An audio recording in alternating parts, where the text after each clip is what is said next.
बघा, अबू आसिम सारखे जे राजनीतीमध्ये लोक आहे, कोट्यवधी रुपयाची त्यांची प्रॉपर्टी आहे, ते वाचवण्यासाठी त्यांनी मागच्या महाराष्ट्र विधानसभेमध्ये कशा प्रकारचे सुपारी घेऊन भारतीय जनता पार्टीला मदत केली होते हे जगजाहीर झालेलं आहे। आता पुन्हा जेव्हा भारतीय जनता पार्टी आणि त्याची सरकार अडचणीत आली होती आणि महाराष्ट्र विधानसभेचा पहिला दिवस होता, अनेक मुद्दे होते भारतीय जनता पार्टीला आणि सरकारला घेरण्यासाठी, तर अशा वेळी हे माणूस महाराष्ट्र विधानसभेचा पहिला दिवस येतो आणि मुद्दा काय करतो? औरंगजेबचा मुद्दा काढतो।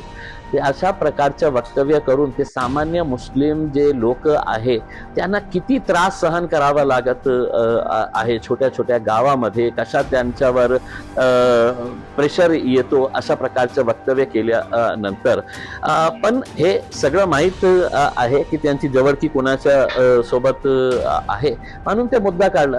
त्यांना खऱ्या अर्थाने मुस्लिम समाजाचे काही देणं घेणं असेल तर अहमदनगर सारख्या एका गावामध्ये ग्रामपंचायतने ठराव पास केलेला आहे की आमच्या यात्रामध्ये मुस्लिम समाजाला बंदी घालण्यात आलेली आहे, त्यांना प्रवेश बंदी देण्यात आलेली आहे।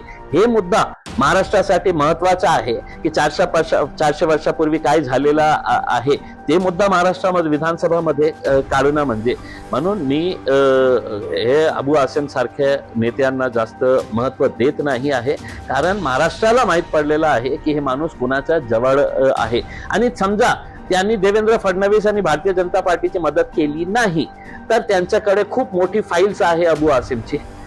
त्यांचे कनेक्शन्स कुठे कुठे होते, कशा प्रकारचे होते, त्यांची प्रॉपर्टी कशी आहे, कुठे कुठे प्रॉपर्टीज आहे, ईडीसी नोटीस त्यांना देण्यात आलेली आहे, हे सगळं सगळ्यांना माहीत आहे, म्हणून त्यांना नाइलाजाने त्यांना मदत करावंच लागत।